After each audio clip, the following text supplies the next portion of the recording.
नमस्कार। आपका अखबार के संक में आपका स्वागत है। मैं हूं प्रदीप सिंह।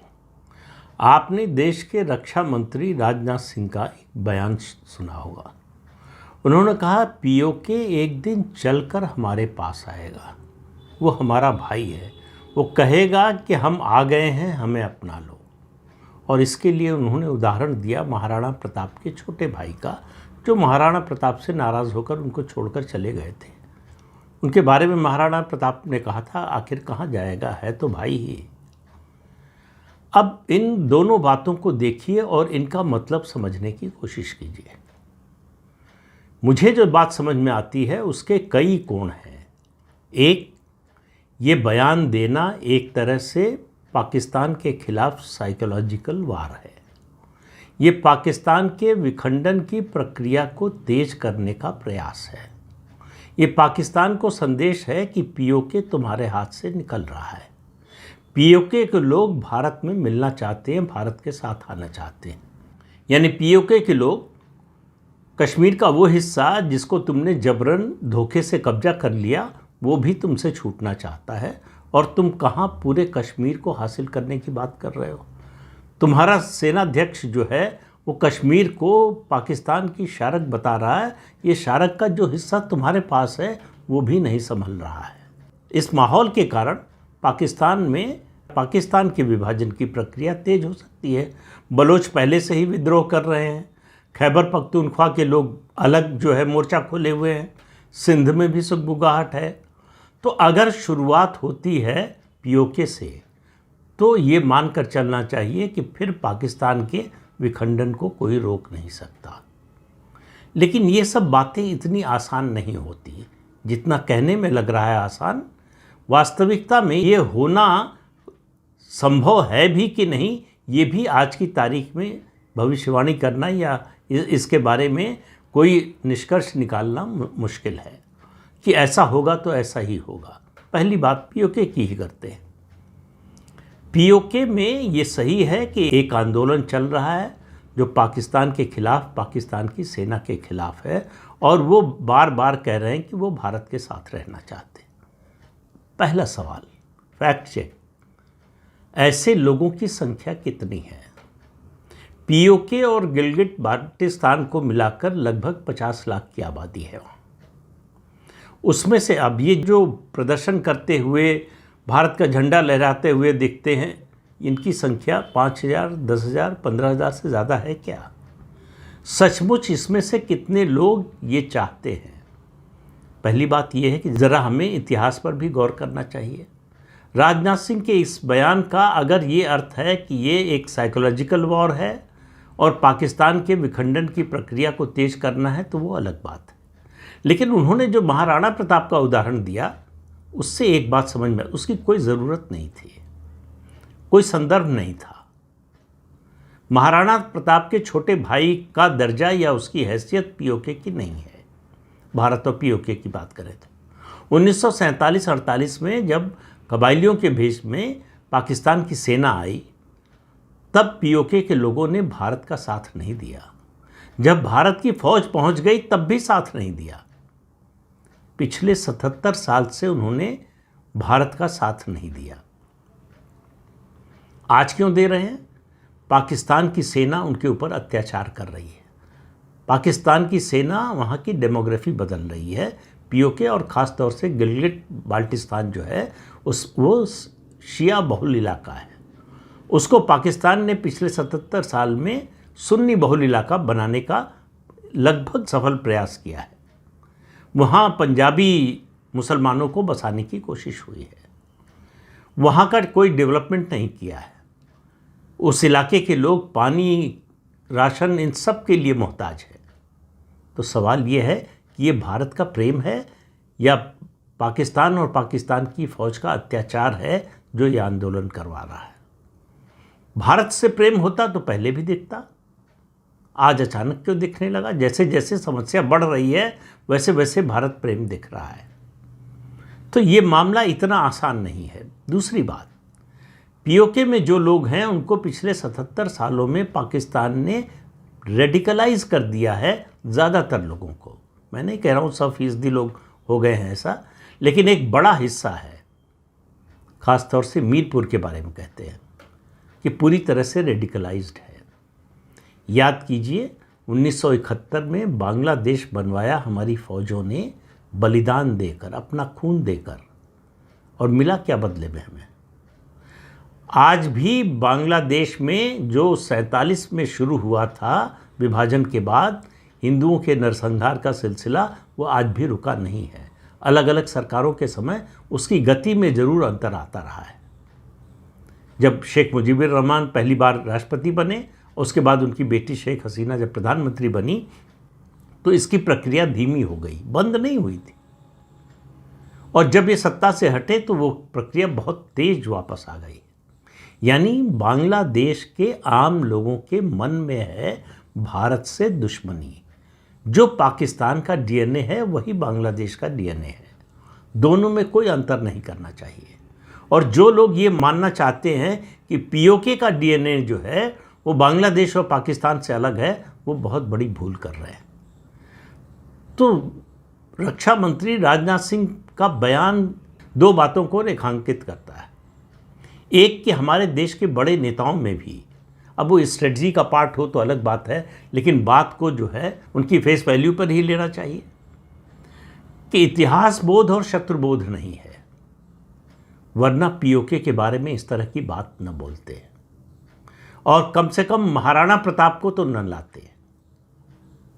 महाराणा प्रताप को इस संदर्भ में लाना एक तरह से महाराणा प्रताप का अपमान है। कहाँ महाराणा प्रताप और कहाँ पीओके के लोग? कैसे तुलना हो सकती है उनकी? कब वो हमारे साथ रहे हैं? 47 में भी नहीं थे। जब हमारी सेना वहाँ पहुँची तब भी नहीं थे। हमने पाकिस्तान से 4 युद्ध लड़े तब भी नहीं थे। एक बात तो इतिहास बोध और शत्रु बोध का अभी भी नितांत अभाव है, ये साफ साफ दिखाई दे रहा है। हम किसी गलतफहमी में जी रहे हैं, सपनों का एक ताना बाना बुन रहे हैं कि एक दिन आएगा और पीओके के लोग चलकर अपने आप आ जाएंगे कि हम भारत के साथ रहना चाहते हैं। भाई कहाँ थे? आओ गले मिले। ये अगर कल्पना है, सचमुच में है अगर ये कल्पना, तो फिर ये बड़ी खतरनाक कल्पना है। ये देश को भुलावे में डालने की कल्पना है। तो आप इसमें बिल्कुल ना आइए। इससे ये गलतफहमी बिल्कुल न पालिए कि पीओके के लोग एक दिन चलकर आ जाएंगे। अच्छा, पीओके के लोग चलकर आ जाएंगे, चलिए मान लिया, ज़मीन तो चलकर नहीं आएगी। और पीओके के लोग, ये जो 40-50 लोग आएंगे, इनका करेंगे क्या? आप इस बात को समझने की कोशिश कीजिए कि ये इन रेडिकलाइज्ड लोगों का हम क्या करेंगे। और इनके आने से तो ज़मीन नहीं आएगी। ज़मीन लाने के लिए तो फिर भी हमारी फ़ौज को बलिदान देना पड़ेगा, वो कीमत चुकानी पड़ेगी। कोई भी देश हो, अगर वो अपने खोए हुए इलाके को फिर से हासिल करना चाहता है या नए इलाके को हासिल करना चाहता है, तो युद्ध के अलावा और कोई तरीका नहीं है। पाकिस्तान कभी नहीं कहेगा कि आप पीओके को ले जाइए, हमारे लिए बड़ी मुसीबत हो गया। पीओके के लोग जो है वो, अब मैं फिर कह रहा हूँ कि ये मालूम नहीं है कि ये जो अभियान चल रहा है, जो बातें आ रही हैं, ये जो नैरेटिव बन रहा है, उसमें पीओके की जो आबादी है उसका कितना प्रतिशत इससे सहमत है। वो अत्याचार से पीड़ित हैं। जिस दिन वो अत्याचार हट जाएगा, मान लीजिए भारत ले ले, तो जिस दिन वो अत्याचार खत्म हो जाएगा उस दिन उनकी भारत के प्रति वफादारी कैसी होगी, इसके बारे में तो हमको कुछ पता नहीं है। और जो इतिहास है, अगर इतिहास का बोध है आपको, तो बिल्कुल नहीं होगी। बांग्लादेश जिसके लिए खून बहाया हमारे फौजियों ने, इतना बड़ा बलिदान दिया, उनकी 1 इंच भी ज़मीन हमने नहीं ली। फिर भी आज देखिए वही बांग्लादेश हमको आंख दिखा रहा है, हमारे विरुद्ध, हमारे दुश्मन से, चीन से और पाकिस्तान से हाथ मिला रहा है। तो अगर ये गलतफहमी है किसी को कि पीओके अपने आप चलकर आ जाएगा, तो आप मान कर चलिए कि वो आपको भुलावे में डाल रहे हैं, सच्चाई नहीं बता रहे हैं। ये सच्चाई कभी हो नहीं सकती, दुनिया में ऐसा संभव ही नहीं है। पीओके दो ही तरीके से आएगा, बल्कि दो शर्तों पर आएगा या दो स्थितियों में आएगा। एक, हमारे देश का जो सर्वोच्च नेतृत्व है, राजनीतिक नेतृत्व, उसकी इच्छा शक्ति होगी जिस दिन वो चाहेगा। दूसरा, हमारी फौज। इन दोनों का उद्देश्य जब एक दिन समान हो जाएगा, उस दिन हम पीओके ले लेंगे, उसमें कोई शक नहीं है। और मुझे इस बात में शक नहीं है कि देश का आज का जो राजनीतिक नेतृत्व है वो पीओके नहीं लेना चाहता, और इसमें भी शक नहीं है कि हमारी फौज में वो ताकत नहीं है कि पीओके ले सके। लेकिन सवाल ये है कि इसकी कीमत क्या चुकानी पड़ेगी। मैं केवल जो सैन्य कार्रवाई होगी उसी की बात नहीं कर रहा हूं, मैं इसकी भी बात कर रहा हूं कि उसके बाद सामाजिक ताने बाने पर इसका क्या असर पड़ेगा, देश की आंतरिक सुरक्षा पर इसका क्या असर पड़ेगा। तो पीओके को लेकर हमारे मन में एक भावनात्मक ज्वार है। हमारी संसद का सर्वसम्मति से प्रस्ताव भी है, लेकिन आप ये देखिए कि 4 युद्ध लड़ने के बाद भी हमने कभी पीओके को लेने की कोशिश की क्या। 1947-48 में ही, जब सबसे सुनहरा मौका था, मैं ये तीसरी या चौथी बार आपको बता रहा हूँ कि हमारे सेनाध्यक्ष जनरल करियप्पा ने उस समय के प्रधानमंत्री जवाहरलाल नेहरू से कहा, सिर्फ 1 महीने का समय फौज को दे दीजिए, हम पूरा कश्मीर ले लेंगे। लेकिन नेहरू अब उस डर से चले गए या किसी और वजह से चले गए, यूनाइटेड नेशंस में चले गए, इसका अंतर्राष्ट्रीयकरण कर दिया, इस मुद्दे को विवादित बना दिया।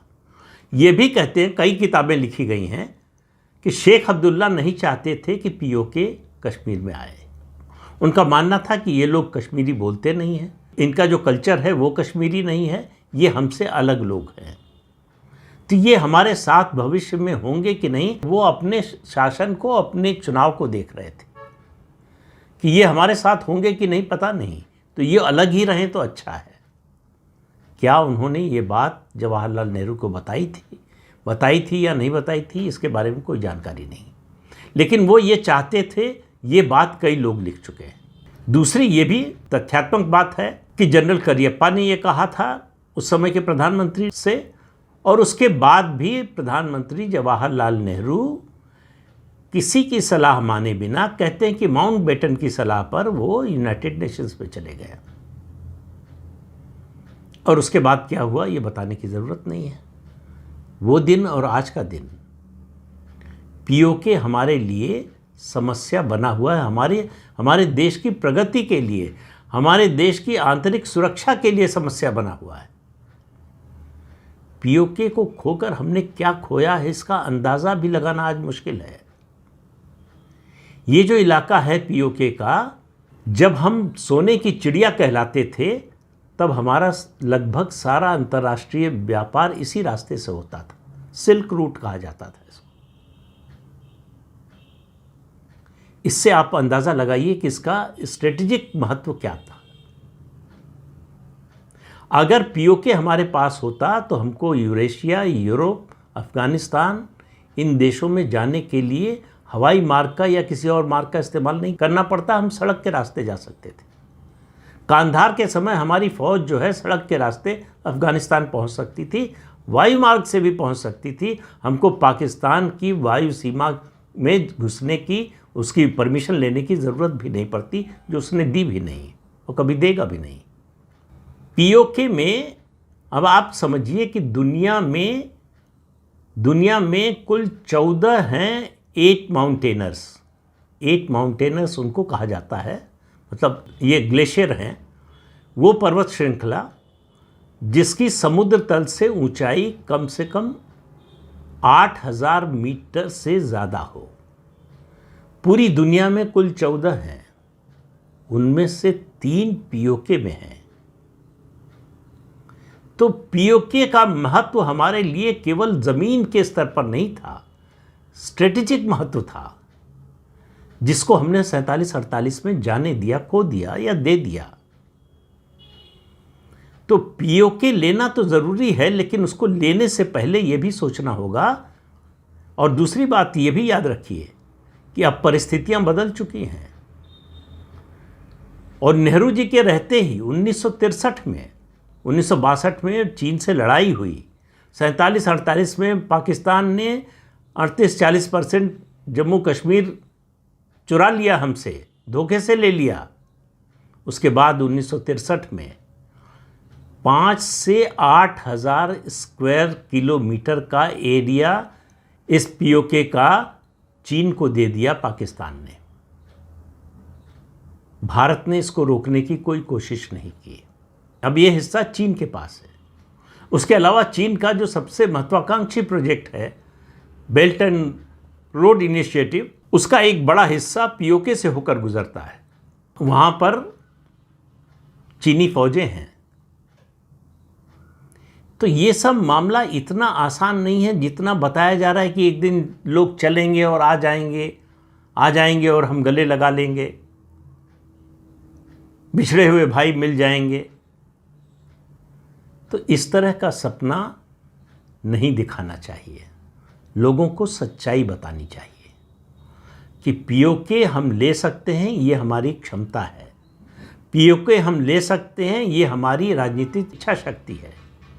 लेकिन उसकी हमें कीमत क्या चुकानी पड़ेगी, ये भी बताया जाना जरूरी है। और अगर इस गलतफहमी में है कि पीओके के लोग आएंगे और भारत का झंडा उठाकर चलते रहेंगे, ये भी गलतफहमी दूर कर लीजिए। 77 साल में जो कश्मीर हमारे पास है, वहाँ भी हम भारत का झंडा उठाने वाले लोगों को खोजने के लिए हमको 2019 तक इंतज़ार करना पड़ा, जब हमने अनुच्छेद 370 हटाया। उससे पहले श्रीनगर के लाल चौक पर भारत का झंडा जला दिया जाता था, पाकिस्तान का झंडा फहराया जाता था। ये 2019 में बदला है, जब हमने अनुच्छेद 370 हटाया है। तो भारत की फौज होने, भारत का शासन होने, भारत का अभिन्न अंग होने, ये सब होने के बावजूद जम्मू कश्मीर में हम वो नहीं कर पाए जो हमको लगता है कि पीओके में रातों रात हो जाएगा या अपने आप हो जाएगा। आज भी जम्मू कश्मीर का जो स्थानीय नागरिक है, उसका बड़ा हिस्सा है जिसकी लॉयल्टी, जिसकी वफादारी पाकिस्तान से है। ये जो धरपकड़ हो रही है हज़ारों ओवरग्राउंड वर्कर्स की, आतंकियों के, ये तो कश्मीर के ही रहने वाले हैं ना, हमारे ही हिस्से के कश्मीर के। ये क्यों आतंकवादियों की मदद कर रहे हैं? आतंकवादियों की मदद का मतलब है पाकिस्तान की मदद, पाकिस्तान की सेना की मदद। तो 77 साल में इन्हें हम नहीं बदल पाए, इनकी मानसिकता को नहीं बदल पाए, तो पीओके से आने वालों का मन रातों रात बदल जाएगा। सरदार पटेल की वही बात कि भाई ऐसा क्या हो गया कि एक रात में मन बदल गया? एक रात में मन नहीं बदलता। और अगर हमको ये गलतफहमी है कि एक रात में मन बदल जाएगा, तो हम अपने आप को धोखा दे रहे हैं। तो केवल रणनीति के नाते अगर ये बात बोली गई है तो बड़ी अच्छी बात है, लेकिन अगर इसको वास्तविकता समझा जा रहा है तो ये बड़ी खतरनाक बात है।